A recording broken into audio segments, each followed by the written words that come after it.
Minha recomendação inicial, depois da palestra do Nazareno, é que vocês se relaxem para nós passarmos da adrenalina para a serotonina. Minha palestra precisa ser calma, devagar, não é fácil. Nós vamos abordar a ciência. São assuntos que não é do cotidiano do Centro Espírita. Acho que vou passar.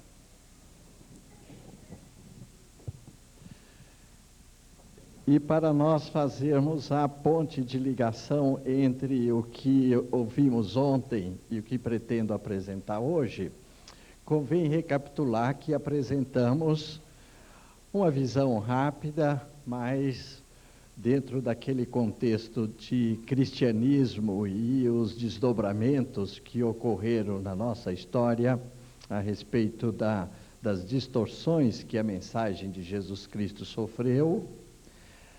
Nós abordamos um aspecto do conhecimento humano organizado pelos filósofos que viveram 300 ou 400 anos antes de Jesus Cristo, mas que construíram um pilar muito sólido sobre os quais a humanidade, pelo menos no mundo ocidental, podia se sustentar, se deleitar nas academias e no liceu de Aristóteles.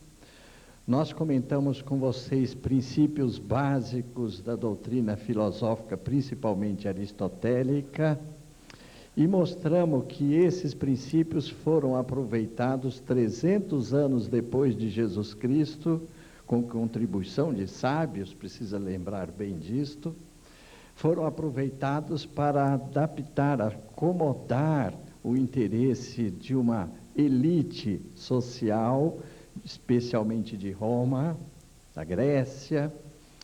Foi preciso ajustar esse conhecimento que precedia Jesus Cristo no campo da filosofia com aqueles conceitos novos que o cristianismo estava introduzindo na Europa, e isto criou, na verdade, determinadas amarras que prejudicou por 1.200 anos o caminhar da experimentação, da ciência, e para mim, como médico, fiz um destaque especial o quanto isto foi prejudicial no desenvolvimento do conhecimento na área médica.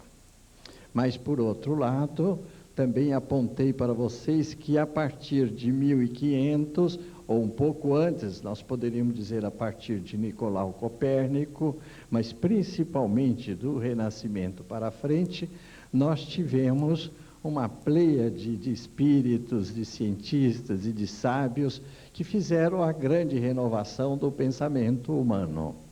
Mas, por outro lado, parece que significou justamente isto. Estando sobre opressão, sobre o domínio religioso que a Igreja impunha no cientista da época, uma época que, na verdade, deveríamos chamar de pré-científica, houve um caminhar no sentido oposto. Enquanto a Igreja impunha que tudo deveria estar submetido a esta visão de espiritualidade que eles determinavam, o cientista procurou fugir, até para não ser condenado. E inúmeros deles foram queimados pela Inquisição, justamente por proporem aquelas mudanças de interpretações. Até para dizer que a órbita dos astros não era circular e elíptica, isso custava caro. Para dizer que o mundo acima da Lua podia sofrer modificações, havia risco de ser queimado na fogueira.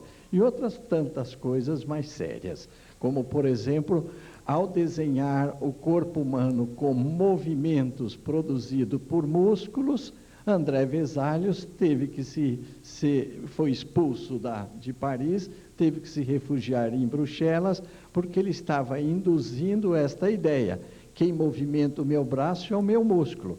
E a Igreja determinava que quem movimenta o braço é o livre-arbítrio. O livre-arbítrio como determinação da alma.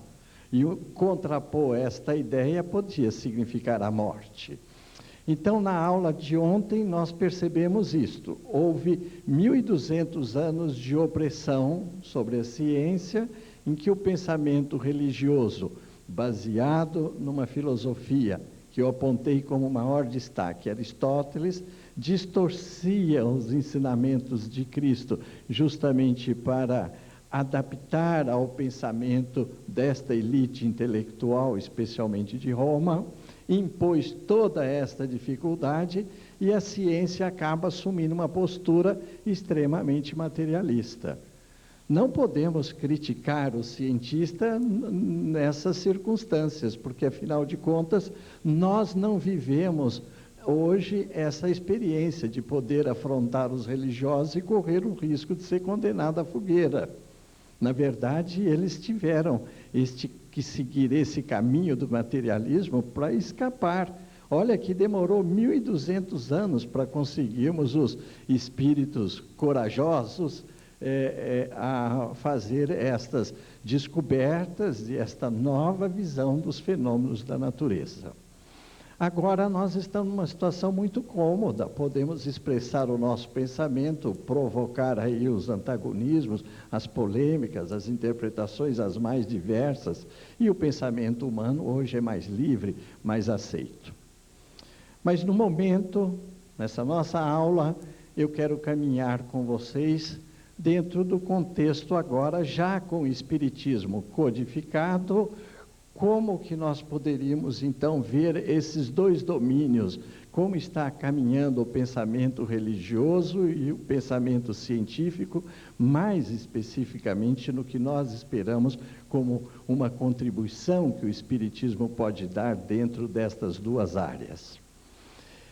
Pensando nisso, é que eu escrevi o livro Ciência da Alma, para resgatar o que nós cientistas estamos devendo a Allan Kardec.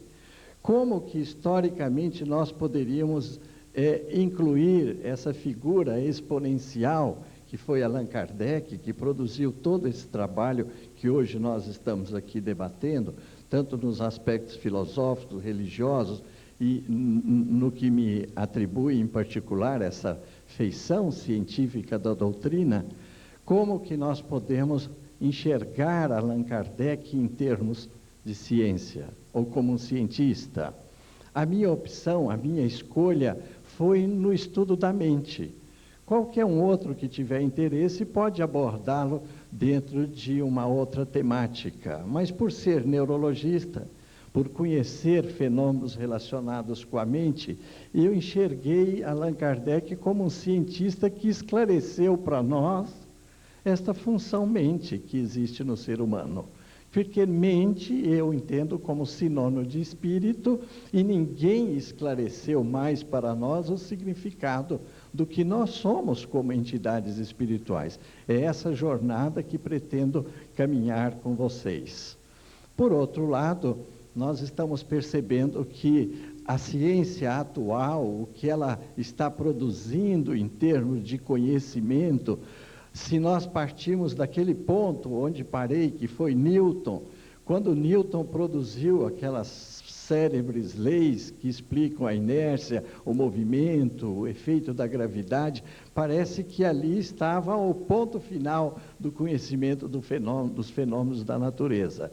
E vejam bem, no século passado, logo no início, a partir de 1905, Albert Einstein provocou uma revolução mais espantosa ainda com a teoria da relatividade. E a partir de 1920, quando aparece então a mecânica quântica, a física quântica, aí o mundo parece que virou de cabeça para baixo. Esse mundo material, praticamente nós podemos dizer que se desfez. Enquanto os religiosos estão aí em atritos, brigando por causa hoje não é o sexo dos anjos, talvez seja o corpo de Jesus Cristo, a ciência tem caminhado solidamente e está fazendo aquela convergência que daqui a pouco atravessa a fronteira da espiritualidade e nós ficamos aí a ver navios porque deixamos de acompanhar. Vejam bem, a atual fase do desenvolvimento da ciência está muito próximo dessa fronteira entre o material e o imaterial. insistindo numa frase de Emmanuel: o mundo material, em termos do conhecimento científico de hoje, praticamente se desfez. Tudo foi transformado num conhecimento que mostra que a matéria nada mais é do que energia transformada. Então, vamos seguir essa linha de pensamento que eu quero propor para vocês.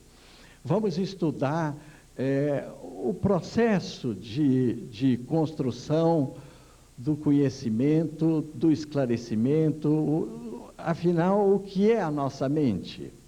Vou insistir, para mim, como espírita, ela é sinônimo de espírito. Mas de que maneira nós estamos aprendendo e estudando e caminhando dentro deste domínio? Apontei a vocês na aula de ontem todo um conhecimento e é extremamente ligado aos fenômenos da natureza, baseado na filosofia de Aristóteles. Parece que toda a filosofia de Aristóteles está estruturada nos fenômenos terrenos. Aristóteles dizia que todo o nosso conhecimento é adquirido a partir da sensação. É preciso atingir os nossos sentidos, os meus ouvidos, os meus olhos. Eu preciso perceber as coisas que existem aí do lado de fora para adquirir o conhecimento do significado delas. Mas, em contraposição, o seu professor, vejam bem, Platão foi professor de Aristóteles, e ele dizia que não. O conhecimento, ele pré-existe àquele objeto que eu estou vendo. O mundo real não é o mundo material. Existe um mundo precedente, que é exatamente uma versão espírita, o mundo material que precede, e o mundo espiritual que precede o mundo físico onde nós estamos vivendo. Podemos, então, começar essa jornada do conhecimento da mente ou da transcendência do ser humano exatamente com essas ideias de Platão. O conhecimento é inato e ele é trazido pela própria alma, que aprendeu numa existência prévia. Há até uma anedota muito curiosa contada que está nos textos de Darwin. Darwin dizia que é verdade, o conhecimento prévio que o ser humano tem é quando ele viveu como macaco. Ele imaginava desta maneira. Mas não era nada disso que Platão queria dizer. Ele queria dizer que nós temos um mundo imaterial, um mundo das ideias, das formas, e tudo que nós conhecemos, identificamos hoje, já sabíamos que existe enquanto estávamos transitando por esse mundo material, que é o mundo da realidade.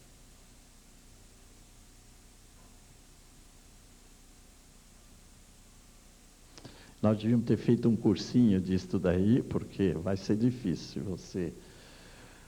Professor de Platão, Sócrates, esse que faz aquela viagem interior do conhecimento, enquanto antes dele a maioria dos filósofos estavam estudando o universo, a constituição dos elementos que existiam no mundo da realidade física, Sócrates introduz para nós o conhecimento interior. Essa volta ao que nós somos aqui por dentro, o conhecimento de si mesmo. E uma frase que eu trago a vocês para perceberem a grandiosidade desse pensador: o homem é a sua alma. Isto é mais do que claro que estamos aí diante de um pensador espírita para os dias de hoje. Mas vamos chegar mais próximo. Quando que nós poderíamos dizer que um conhecimento pré-científico, que se possa levar a sério, que estava começando a introduzir para a humanidade uma abertura onde nós podemos mergulhar no conhecimento mais profundo do ser humano, esquecendo esse aspecto exclusivamente materialista que a grande maioria dos médicos ainda postulam. Eu prefiro começar por Mesmer.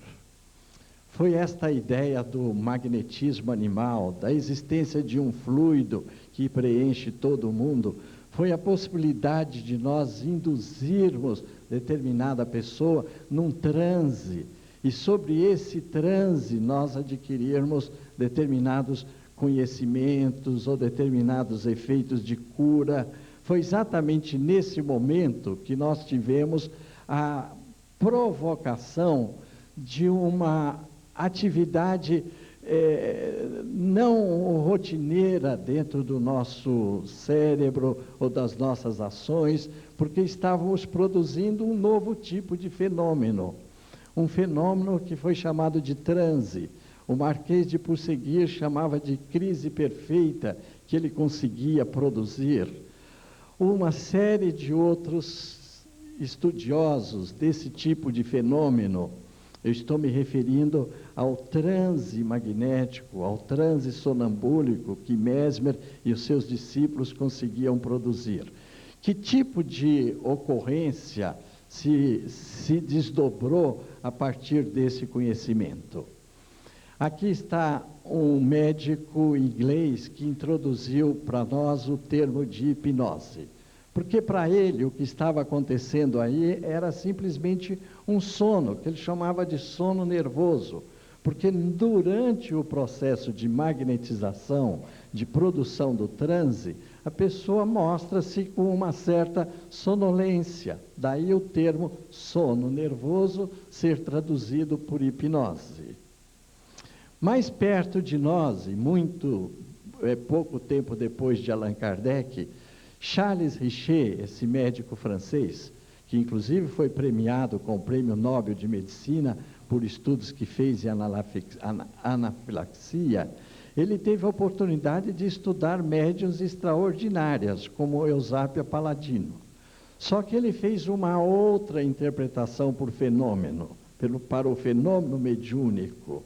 Ele criou uma espécie de parapsicologia dos dias de hoje. Ele construiu uma ideia muito interessante que ele rotulou de metapsíquica, que todos esses fenômenos mediúnicos que ele era testemunha estavam ocorrendo a partir de uma determinada força que ele não sabia identificar qual seria. Mais adiante, quando ele estava lá com mais de 80 anos, ele se correspondia com Ernesto Bozano e escreveu uma carta para Bozano afirmando que ele estava agora convencido de que essa força especial que produzia os fenômenos eram exatamente as entidades espirituais que o Espiritismo tinha já divulgado a partir de Kardec. Então, este é um grande nome. O Tratado de Metapsíquica esteve durante algum tempo editado, a gente não tem mais aí disponível, mas vale a pena conhecer o que ele falou a respeito de toda essa fenomenologia. Charles Richet publicou aos 22 anos de idade um tratado sobre sonambulismo, com mais de 200 páginas, com uma experiência extraordinária. Então, estou falando em mesmerismo, em transes, em crise perfeita, em sonambulismo, em transe sonambúlico. Aqui está um que estudou, o Abade Faria. Ele publicou também esse tratado sobre sonambulismo com uma experiência de mais de 2.000 indivíduos que ele produzia o transe sonambúlico. Vocês, acho que a maioria de vocês conhece o Abade Faria pelo filme, naqueles que assistiram o Conde de Monte Cristo.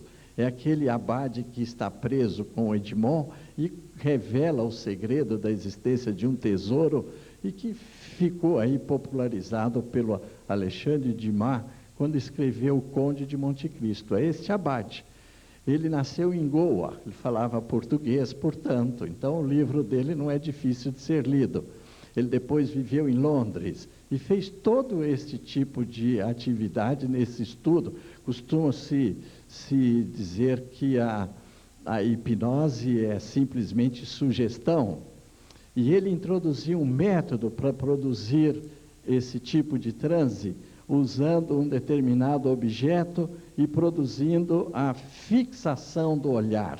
Nós devemos essa técnica de produzir o transe sonambúlico pela fixação do olhar pelo desenvolvimento que o Abade Faria produziu.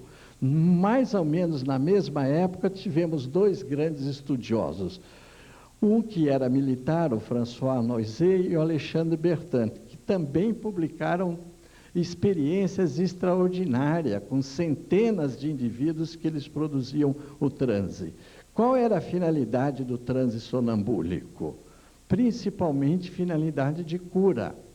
Não eram espetáculos de circo, como a gente vê hoje fazer na televisão ou em praça pública, que costuma se ver aqui entre nós. Eles produziam isso com finalidade de cura. Aquele Marquês de Puisséguier, ele trabalhava na chácara, próximo a Paris. Ele atingia uma clientela diária de mais de 150 pacientes que iam consultá-lo. Ele hipnotizava um rapazinho chamado Victor Reis, com 12 anos de idade. E ele, durante a crise sonambúlica, o rapaz ditava para ele quais eram as doenças que as outras pessoas ali tinham e que tipo de receita, de remédio, deveria ser dado. Como o Marquês de Puisséguier era médico, ele escrevia a receita e entregava para o paciente que ali estava, a partir do transe sonambúlico produzido por essa magnetização. Essa expressão sugestão é extremamente interessante.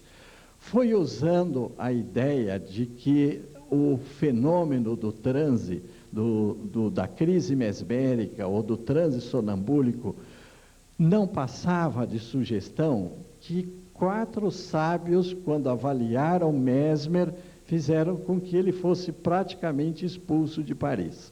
Foi Benjamin Franklin, foi Lavoisier, foi o Guillen, um médico que inventou a guilhotina, e um astrônomo, me esqueci o nome dele agora, que investigou o trabalho de Mesmer e disse que tudo não passava de sugestão, que seria então falso o fenômeno. Ora, bastava um pouco mais de interesse e estudar. Afinal de contas, qual é a capacidade da sugestão em produzir esses fenômenos? A sugestão é um fenômeno que está atingindo a mente dessa pessoa que está na crise sonambúlica, então vale a pena estudar o que é a sugestão, o efeito e o poder da sugestão. Mais ou menos na mesma época de Charles Richer, que eu lhes apontei, nós tivemos uma escola de neurologia extraordinária na França, que foi o professor Jean-Martin Charcot. Convém dizer que o Richer insistiu e levou o Charcot a assistir sessões mediúnicas. Olha que oportunidade extraordinária esses professores tiveram. E o Charcot acabou se interessando mais particularmente para a hipnose e cometeu uma série de impropriedades na interpretação que ele fazia sobre o fenômeno da hipnose. Charcot achava que só a mulher podia ser hipnotizada, e só a mulher histérica. E naquela época ainda se pensava que histeria era uma doença só de mulheres. Mas o próprio Charcot começou a trazer as ideias de que o homem também pode ter crises histéricas. A gente vê muito isso nos políticos, não é? E do ponto de vista de produção de doenças e sem se saber a causa, a histeria é um modelo extraordinário. Todos os exames da mulher histérica são normais. Então, como explicar aquela paralisia, aquela anestesia, a ponto de você poder enfiar uma agulha e ela não reagir à dor? Estava ligado à mente. Então, a hipnose se prestava muito a isso, porque trabalhando com a ideia de sugestão, ela era revertida a uma situação de normalidade a partir do transe hipnótico induzido por Charcot. Nestas aulas dadas pelo Dr. Charcot, haviam 2 alunos ali presentes, dá para identificá-los na tela, que daqui a pouco nós vamos chegar até ela. Nós temos 2 alunos de Charcot que fizeram contribuições importantíssimas. Um foi Freud, o outro foi Pierre Janet. Os espíritas precisavam conhecer um pouquinho mais sobre Pierre Janet, porque ele estudou seriamente a mediunidade. Era médico, neurologista, aluno do Charcot, e vivendo nesta época em que na França os fenômenos mediúnicos eram frequentes. O acesso a médiuns importantes eram frequentes. Então, quando Pierre Janet foi estudar os médiuns, ele como neurologista, ele via o quê? Uma perturbação de uma atividade cerebral automática. O médium que escreve com aquela rapidez, que fala com aquela fluência, ele imaginou que era um automatismo psíquico. Não era a interferência de entidades espirituais. Era o próprio cérebro daquele indivíduo que estava alterado, produzindo uma espécie de uma máquina, um robô que estava ali produzindo aquela escrita ou aquela fala. Não deixa de ser interessante essa versão. Quando Pierre Janet estudava as histéricas, ele achava que estava havendo aí uma cisão da personalidade, uma ruptura. Olha que coisa interessante. Veja como é que fomos mergulhando no conhecimento da mente. Quase todos nós, no comportamento que nós temos diante de pessoas histéricas, a gente tem vontade de dar um tapa, de bater, de mandar esse chato, não é? Parar com essa crise e tal, etc. Tenta reprimir, castigar. Quase todos nós temos essa reação, por quê? Porque a gente se identifica como uma imagem espelho. Aquilo que a gente está sentindo que pode fazer igual, a gente quer agredir por não aceitar na gente mesmo. E Pierre Janet teve a tranquilidade de fazer essa proposta. O que está havendo aí é uma cisão da personalidade. Esta mulher histérica que vocês estão vendo, ela estava se comportando com uma outra personalidade. Ora, e será que não é exatamente isso que está acontecendo para nós como espíritas? Quantas personalidades nós somos? Já vivemos muitas vidas. Será que não está havendo uma regressão em termos de personalidade mesmo? Ou será que não está havendo aí a atuação de uma personalidade estranha produzindo esse tipo de comportamento através de entidades obsessoras que possam interferir e produzir esse comportamento? São hipóteses que acho que vale a pena rever o que nos ensinava Pierre Janet.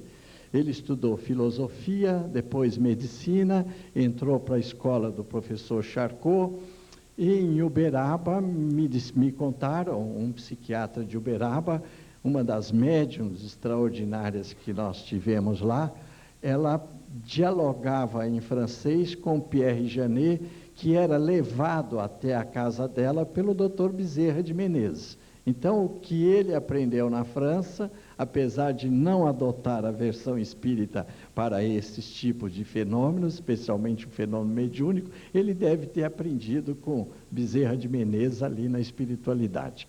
Vamos ver o próximo, que nos interessa dentro dessa discussão. Eu tinha dito que Charcot cometeu alguns deslizes na interpretação do fenômeno hipnótico.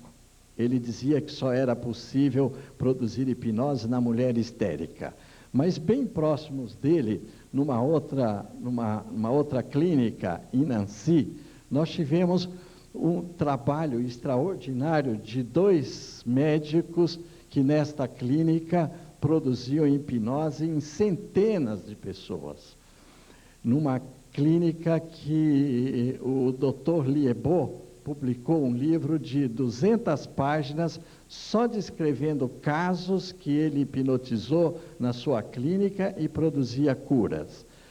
Um outro que trabalhava com ele era cirurgião em Paris, Hippolyte Bernheim. Ele tinha uma dor ciática, foi até a clínica do Dr. Liébaud, ficou curado da sua ciática e passaram os 2 a trabalharem juntos. Curiosamente, o Dr. Liébaud disse que dos 200 exemplares do livro que ele editou, só conseguiu vender um.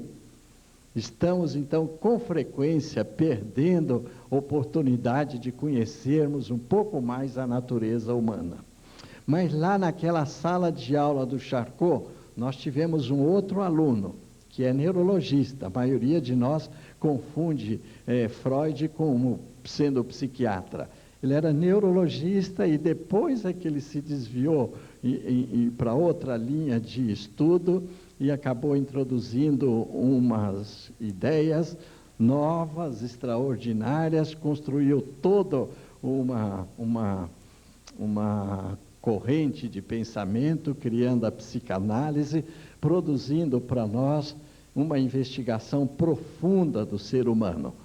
Ele construiu a ideia do aparelho psíquico. A maioria dos médicos ou dos leigos pensam que o inconsciente é uma descoberta ou uma invenção de Freud. E não é. A história aí está repleta de fatos e de ensinamentos mostrando que nós já conhecíamos o inconsciente desde Sócrates, pelo menos. Mas ao organizar o aparelho psíquico, Freud estruturou esses três andares, vamos dizer assim, como o André Luiz fala sobre os andares da mente, sobre a casa mental, no livro No Mundo Maior, ele também segue estas ideias de Freud, o id, o ego e o superego.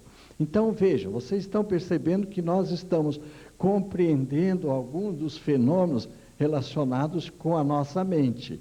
A sugestão, o transe sonambúlico, a crise mesmérica que vocês viram no começo, e agora Freud já estruturou elementos que existem aqui na constituição da nossa mente. E este aluno de Freud, que depois vocês sabem que divergiu dele mais adiante na sua vida, o Jung, ele estruturou o nosso aparelho psíquico, incluindo uma coisa extraordinária, que foi o núcleo místico.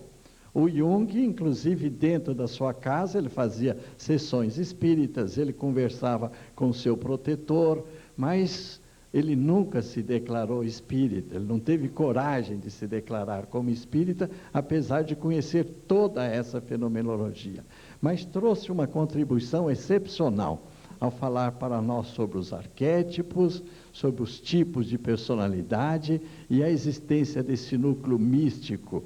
A palavra místico em português ficou um pouco contaminada por uma série aí de interpretações, mas ela é muito válida em termos científicos para a gente usar. E vindo para os Estados Unidos, todo esse conhecimento do mesmerismo, do sonambulismo, do hipnotismo, quando isso migrou para os Estados Unidos, nós tivemos a oportunidade, então, de isso cair nas mãos de um dos gênios da psicologia, o fundador da psicologia americana, que foi o William James. Ele se dedicou especialmente ao estudo da consciência e da emoção. Há situações especiais que eu acho que vale a pena nós comentarmos com vocês, o que o William James falava sobre as emoções. Vou dar um exemplo rápido para vocês verem como é complicado isto. Se eu escuto, por exemplo, um barulho, um ruído, está despencando o telhado, ou me espanto com um animal raivoso que vai me agredir, ou presencio um incêndio numa casa, o que acontece? Isso me provoca pânico, medo. Com isso eu saio correndo, eu fujo. Se aparece ali na porta um tigre, ao observar uma fera que ruge, primeira coisa que a gente tem é essa sensação de medo, de pânico, e a tendência normal de todos nós é a fuga, sai correndo de medo. O William James faz a proposta justamente o oposto disto. A gente tem medo porque correu. A gente sorri porque ficou alegre. É o inverso. Ele fez um raciocínio completamente invertido. Não é que eu fiquei com medo e saí correndo.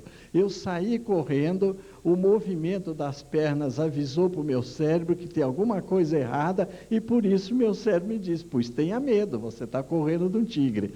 Ele fez esse raciocínio invertido. Os leigos geralmente têm dificuldade de aceitar isso, mas as implicações neurológicas são extraordinárias. Vocês vão perceber isso daqui a pouco. E o William James, veja, ele publicou os princípios de psicologia, fundando a psicologia americana. No seu livro, ele aborda a consciência. É a primeira vez que um cientista tem coragem de falar sobre a consciência. E o que ele dizia? A consciência é um fluxo incessante.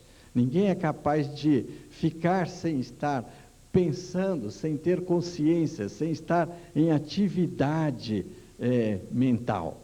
É claro que vocês podiam perguntar, bom, mas dá uma batida na cabeça, perde a consciência. Aí é o fenômeno da patologia da consciência. Eu estou dizendo aqui entre nós. O senhor estava me dizendo ontem, que pede lá aos seus médiuns para se concentrarem e não pensarem em nada. Não é para ficar pensando numa tela, num quadro, em alguma coisa. É para evitar de fixar o pensamento. Nós estamos ali falando do Abade Faria. Ele faz a fixação do olhar, que na verdade restringe a atenção e fixa o olhar num determinado ponto, e é claro, o pensamento. O Nazareno estava me dizendo que no trabalho que ele faz em Belém, ao produzir o transe, ou a magnetização, ou a crise mesmérica, ou o transe sonambúlico, isso tudo são sinônimos, ele pede ao médium que não se concentre em nada, apague o seu pensamento de qualquer ideia.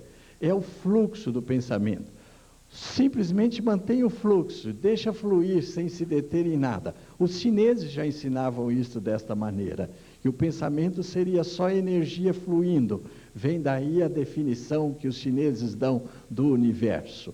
O que é o universo? Um grande pensamento de Deus. É uma expressão só, é o próprio pensamento de Deus que está revelado aí para nós. Então o senhor está certo, é possível manter, simplesmente deixar fluir o pensamento sem fixar. Ele não para, não vai parar nunca. Isso já foi ensinado pelo William James.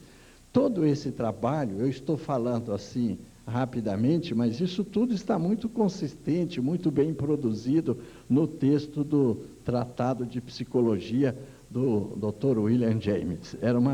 Ele era espiritualista, assistia a sessões espíritas, sessões mediúnicas. Infelizmente nunca declararam, sou espírita, vi, testemunhei, mas ele é testemunho desses tipos de fenômeno nos Estados Unidos. Vamos passar para um outro cientista que fez uma contribuição valiosíssima no conhecimento da mente. Foi Pavlov. Ele era um fisiologista. Ele estudava cães produzindo determinadas reações reflexas nos cães. Hoje acho que todo leigo conhece isso. Bate a campainha e dá um pedaço de carne. Quando o cão vai receber essa carne, ele saliva e produz secreção no estômago. Nós não precisamos nem levar a carne, basta tocar a campainha, ele já está salivando e produzindo secreção. Ora, o que isso tem a ver com a mente? A qualquer momento que toca a campainha numa fábrica, todo empregado já larga do serviço e vai para o refeitório. É um reflexo condicionado. Nós estamos a todo instante reagindo a determinados condicionamentos. Acho que já falei aqui sobre a minha visão cérebro e mediunidade, em que eu tinha divulgado a vocês. A sessão mediúnica, em que se assenta-se na mesa, faz uma prece, e o médium é envolvido pelas entidades espirituais, e aí produz uma fala ou uma escrita na psicografia, ou o médium falante, é, antes de mais nada, um condicionamento. O fenômeno mediúnico está baseado em 3 pilares fundamentais relacionados com a mente. Primeiro, Antes de mais nada, o fenômeno mediúnico é um fenômeno de sintonia mental. É preciso modular as duas ondas de emissão mental, do médium e da entidade espiritual. Segundo, o que acontece quando está ali na mesa produzindo-se um fenômeno mediúnico? Primeiro, a sintonia. Segundo, a sugestão. Então, não estou abordando aqui, a meu gosto, aleatoriamente, a ideia de sugestão. Quando nós falamos isso no meio espírita, causa um certo arrepio. Quer dizer que o médico está sendo sugestionado? Está sim. Pois eu não estou sugestionando vocês. O marido e a mulher, quando se abraçam, um não está sugestionando o outro. A mãe, quando dá uma ordem para o filho, o que ela está fazendo? Sugestão de comportamento. Sugestão não é uma palavra feia. Não há nada de errado se a minha esposa sugere para mim, olha, põe essa roupa, ou tira esta, ou faz desse jeito, ou apresenta desse jeito, ou não faça isto ou aquilo. São sugestões. Nós vivemos um diante dos outros produzindo sugestão. Então, por que esse temor da gente dizer, os médiuns são sugestionados? São mesmo, pelas entidades espirituais que se aproximam. E o terceiro pilar do fenômeno mediúnico.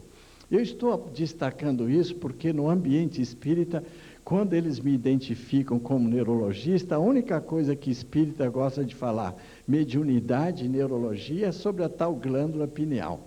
Porque isso foi divulgado por René Descartes, André Luiz, ela realmente tem importância.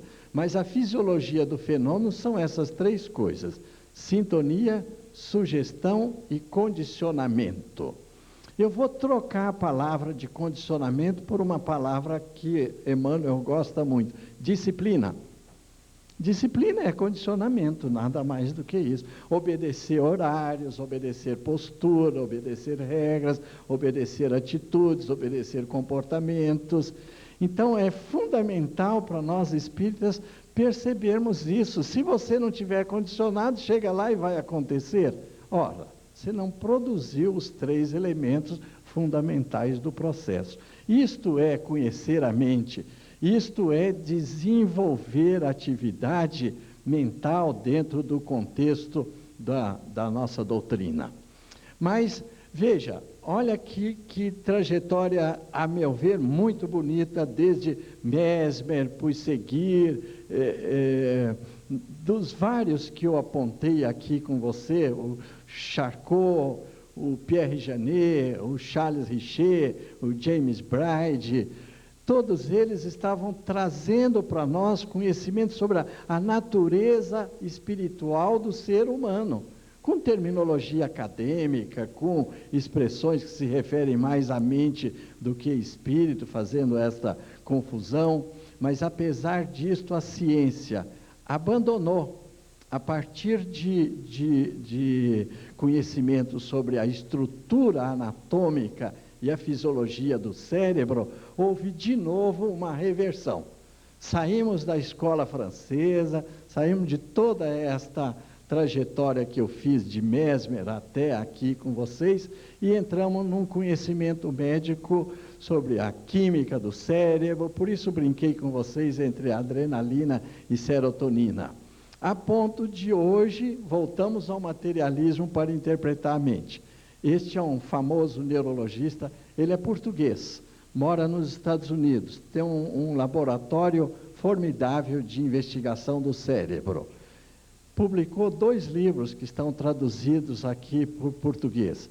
E um deles que fez muito sucesso é O Erro de Descartes. Ontem, quando eu falei em René Descartes, houve pouco tempo para mim discorrer sobre uma frase fundamental da filosofia de Descartes. Eu penso, ou penso, logo existo. Então, Descartes parte do princípio de que, em primeiro lugar, vem o pensamento. Quem pensa? Eu sou um espírito. Eu penso. Então, isso me permite deduzir que eu existo. Os neurologistas de hoje estão invertendo a frase. René Descartes errou, segundo Antônio Damasio, porque primeiro eu existo, depois que eu penso. Ou seja, primeiro eu tenho um cérebro, e meu cérebro que pensa. Então, toda a atividade mental para os neurologistas de hoje é resultado da atividade cerebral, da química do cérebro que está aí se alterando no decurso da comunicação entre os neurônios. Como nós espíritas, então, podemos ficar e decidir, venha fulano ali pegar aquele cartãozinho, mas eu já estou na metade, eu também preciso desse um tempinho extra. É a última, não é? Veja, cérebro ou mente, de que lado nós vamos ficar? Para ajeitar a coisa, alguns dizem uma interação entre cérebro e mente. Mas esses que falam nessa interação identificam que, mas também quando morrer, acabou o cérebro, acabou a mente, porque é uma propriedade emanente do cérebro. Nós espíritas somos dualistas. Existe o cérebro físico de um lado, que usa uma energia termodinâmica, e a mente do outro lado, que circula num outro tipo de atividade, mais condizente com o que foi ensinado pela física quântica. Então, afinal de contas, nós podemos partir para aquela pergunta: afinal, quem somos? E ontem nós ouvimos que do Fuchs, não é? A ciência não é a única forma de conhecimento. Nós temos a filosofia, a interpretação religiosa da natureza do ser humano, e você deixou de incluir os poetas. Os poetas também trazem uma forma de conhecimento. Aqui está, então, o nosso Caetano Veloso. O que nós somos? O avesso do avesso do avesso. Isto é uma forma de conhecimento na minha maneira de entender para interpretar a natureza humana. Mas, afinal, nós viemos aqui falar de Kardec. É essa contribuição extraordinária que está dentro da doutrina. Por isso coloquei, alinhavando desde Mesmer, o Puisseguir, o Abade Faria, o Charles Richer, o Pierre Janet, o Charcot, o Freud e Kardec, dentro desta linha de conhecimento da mente, do ser humano, da natureza espiritual de cada um de nós. E nesse ponto, o nosso mestre de Lyon é imbatível pela informação que tem toda aí na doutrina. Mas vamos passar um pouquinho mais depressa, não vai dar tempo de nos determos. Pode ir passando, é um atrás do outro. De como que apareceu, de como se fundamentou o conhecimento a partir de que Kardec testemunhou nas mesas girantes. Agora para aí um pouquinho. Nos vários fenômenos que ele testemunhou e a recepção das informações que a espiritualidade nos trouxe, codificando a doutrina. Mas e agora, esse conhecimento da doutrina com a atual ciência? Foi feita essa pergunta ao Fuchs ontem. Afinal de contas, a ciência estará comprovando a versão espírita para a respeito do conhecimento, ou nós teremos alguma divergência?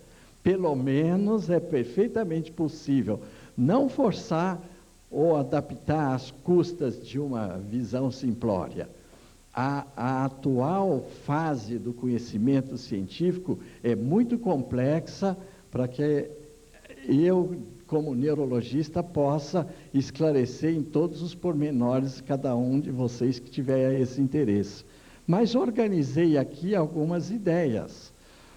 Dentro da doutrina espírita, é perfeitamente nós compreendermos que existe um outro elemento no nosso universo, além do elemento físico.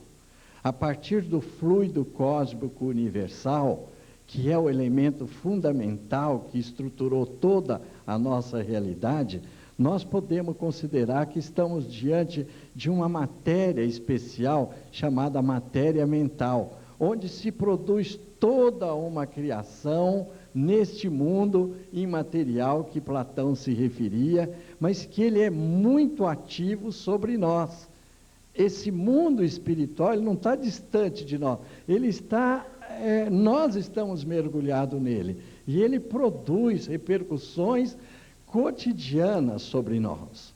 Está ali uma pergunta no Livro dos Espíritos, que Kardec fez. Os espíritos conhecem o nosso pensamento e atuam sobre nós? Eu estou simplificando a pergunta para a questão didática. E a resposta foi mais ou menos assim: muito mais do que imaginas. Então, isso foi ao nível do nosso pensamento. Kardec poderia completar um adendozinho. As coisas do plano espiritual, os objetos, a vida, o tipo de vida que eles levam, interfere sobre nós muito mais do que imaginas. Então, esta matéria mental que nós construímos e que está